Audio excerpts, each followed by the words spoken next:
လောကကြီးဟာဘယ်ပုံပဲဖြစ်ဖြစ်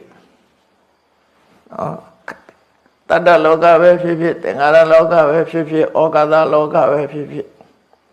လူဘုံပဲဖြစ်ဖြစ်နတ်ဘုံပဲဖြစ်ဖြစ်ဗြဟ္မဘုံပဲဖြစ်ဖြစ်ဘယ်ဘုံပဲဖြစ်ဖြစ်ခိုင်မာတဲ့အရာတစ်ခုမှမရှိဘူးအတ္တရဆိုတာတာရဆိုတာအနှစ်ဆိုတာခိုင်မာတဲ့အရာကိုပြောတာမြဲတယ်ဆိုရင်လည်းနေဆတာရခိုင်မာတယ်ချမ်းသာတယ်ဆိုရင်လည်းဒုက္ခတာရအနှစ်ကောင်းတယ်အဲ့တော့တာရအနှစ်ဆိုတာဘာကိုပြောရလဲဆိုခိုင်မြဲခြင်းချမ်းသာခြင်းကိုလုံးတဲ့အတိုင်းကိုယ်ဆန္ဒအတိုင်းဖြစ်ခြင်းဆိုလိုတာကအပြောင်းလဲမရှိပဲနဲ့အခိုင်အမာယက်တည်နိုင်မှာအနှစ်လို့ပြောတာအနှစ်တာရလို့ပြောတာအဲ့တော့ဒီလောကကြီးမှာလက်ရှာကြည့်ပဲဆိုရင်ခိုင်မာတဲ့အရာ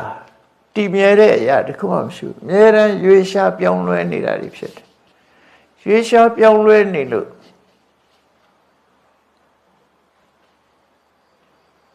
နှစ်သက်ပြနိုးเสียရှင်းတဲ့เสียလည်းတခုမှမရှိဘူး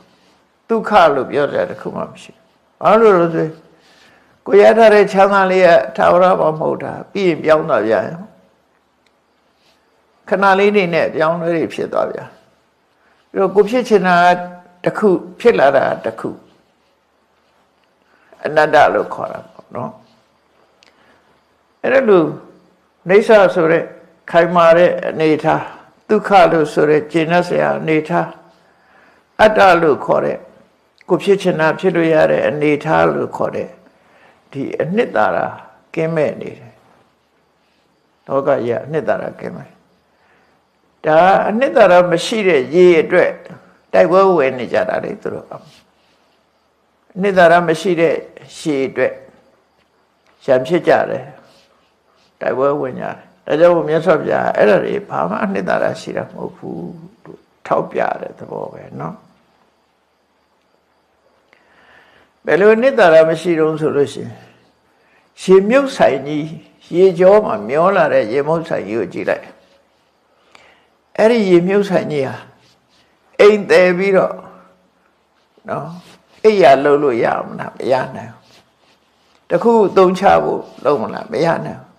ထိလိုက်တာလည်းကြေပေါ်သွားတာပျောက်သွားပြန်ကြည့်လိုက်ရင်တော့သူကတောင်ကြီးပုံကြီးလိုရေထဲမှာမျောလာတဲ့ရေမြုပ်ဆိုင်ကြီးတွေရှိတယ်အဲ့ဒီရေမြုပ်ဆိုင်ကြီးဟာအမာခံတခုမှမရှိသလိုထိလိုက်တာလည်းကြေမွသွားသလိုပဲ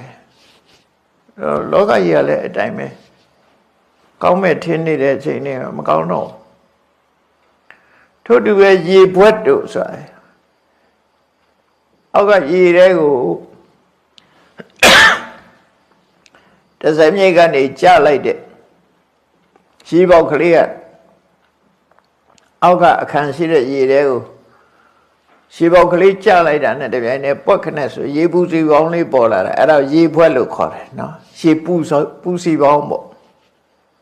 လေနဲ့ဗာနဲ့ချုပ်ပြီးတော့တခါလေပူစီပေါင်းလေးဖြစ်လာအဲ့ဒါလေးကရေပေါက်ကလေးကျလိုက်တဲ့ကပွက်နဲ့ဆိုပြီး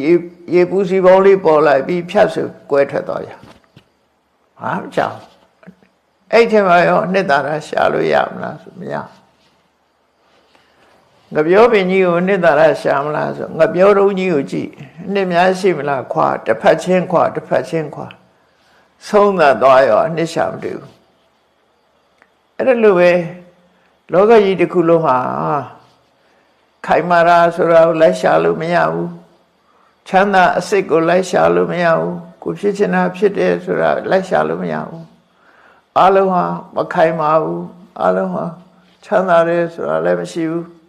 နောက်ပြီးတော့ကိုဖြစ်ချင်တာဖြစ်တယ်ဆိုတာလည်းမရှိဘူးဒါကြောင့်မို့လို့မြတ်စွာဘုရားတမန္တမတ္တရောလောကောလောကကြီးတစ်ခုလုံးဟာနှစ်သာရမရှိဘူးတဲ့အဲ့ဒါကိုသဘောပေါက်ဖို့လိုတယ်အဲ့ဒါကိုသဘောမပေါက်သည့်အတွက်ကြောင့်အနှစ်သာရမရမဲ့ဟာအတွက်တိုက်ပွဲဝင်နေကြတယ်လူတွေကဘာမှအနှစ်မရှိတဲ့အရာအတွက်တိုက်ပွဲဝင်နေကြတယ်အဲ့လိုသူတို့ဆိုလို့လည်းပေါ့နော်